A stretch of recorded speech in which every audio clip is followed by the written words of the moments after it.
नमस्कार. कनक खुशी न्यूज चॅनलमध्ये आपल्या सर्वांचे स्वागत आहे.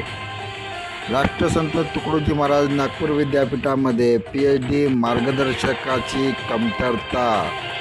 कॉमन युनिव्हर्सिटी एंट्रन्स टेस्ट ही परीक्षा 11 ते 21 दरम्यान घेण्यात येणार आहे आणि IC चौकातील बाजार चौकातील एका सोनाराचे दुकान फोडले चोरट्यांनी. या बातम्या बघत रहा कनक खुशी न्यूज चॅनलवर डॉक्टर अतुल लामसिंगेकडून. आपण जर चॅनलवर नवीन असाल तर कनक खुशी न्यूज चॅनलला सबस्क्राईब करायला विसरू नका आणि या बातम्या शेवटीपर्यंत बघा आणि आपले कॉमेंटसुद्धा द्या. आपण नवीन असाल तर चॅनलला मात्र सबस्क्राईब करा. देश विदेशातील आणि स्थानिक बातम्या, नियमित ताज्या बातम्या बघत राहा कनक खुशी न्यूज चॅनलवर. तर बघूया आजच्या बातम्या कनक खुशी न्यूज चॅनलवर. नागपूर विद्यापीठामध्ये PhD मार्गदर्शकाची उणीव निर्माण झालेली आहे. पेट परीक्षा यासोबतच नेट परीक्षा पास करणारे विद्यार्थी कर्मचारी हे PhD करण्यासाठी उत्सुक असतात, परंतु राष्ट्रसंत तुकडोजी महाराज नागपूर विद्यापीठात PhD मार्गदर्शकाच्या एम्प्लॉयमेंटचा तिढा निर्माण झालेला आहे. विद्यापीठ अनुदान आयोगाच्या नव्या मार्गदर्शक तत्वामुळे नवे PhD मार्गदर्शक नेमण्यात अडचणी निर्माण झालेल्या आहेत.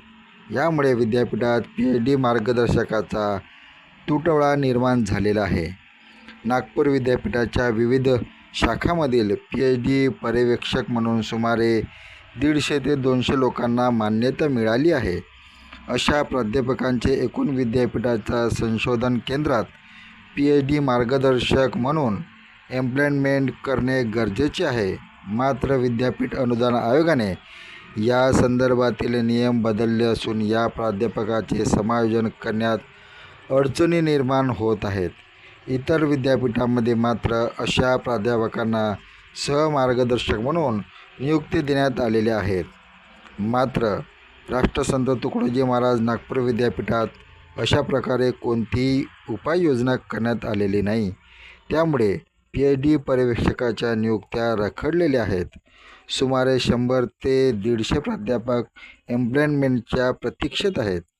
नव्या नियमामुळे अडचण निर्माण झालेल्या असून नागपूर विद्यापीठाने त्यावर उपाय शोधण्याचा प्रयत्न करत आहेत.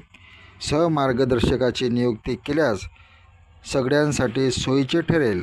मार्गदर्शक मिळाल्यास PhD करणाऱ्या विद्यार्थ्यांना त्याचा लाभ होणार आहे. त्यामुळे विद्यापीठाने तातडीने याबाबत उपाययोजना करण्याची गरज निर्माण झालेली आहे.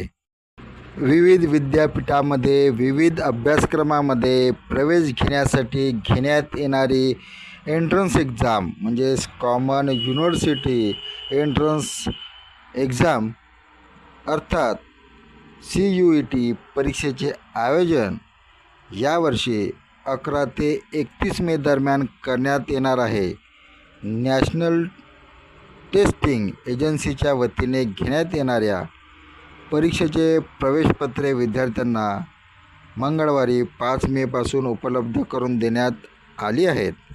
विविध विद्यापीठांमधील विविध अभ्यासक्रमांचे प्रवेश या CUETद्वारे केले जातात. ही परीक्षा कॉम्प्युटराइज आधारित पद्धतीने घेण्यात येणार आहे. परीक्षा देणाऱ्या सर्व विद्यार्थ्यांना त्यांच्या परीक्षेच्या शहराबद्दल 29 एप्रिल रोजी कळवण्यात आले होते.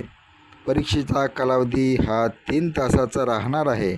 विद्यार्थ्यांना त्यांच्या परीक्षेचे प्रवेशपत्रे मंगळवारपासून संकेतस्थळावरून डाउनलोड करायचे आहेत.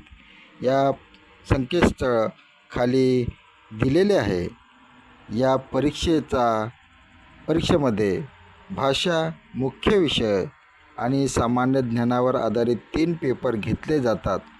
प्रत्येक पेपरसाठी 1 तासाचा कालावधी दिलेला असतो आणि विद्यार्थ्यांना 50 प्रश्न सोडवायचे असतात. MIDC पोलीस स्टेशन अंतर्गत येणाऱ्या IC चौक येथील आठवडी बाजाराच्या परिसरातील एका सोनाराच्या दुकानाला चोरांनी फोडून दुकानातील मौल्यवान सोन्याच्या वस्तू आणि पैसे चोरांनी चोरून नेले असून MIDC पोलीस स्टेशन अज्ञात चोरांचा शोध घेत आहे. MIDC पोलीस स्टेशन इथे गुन्हा नोंद झालेला असून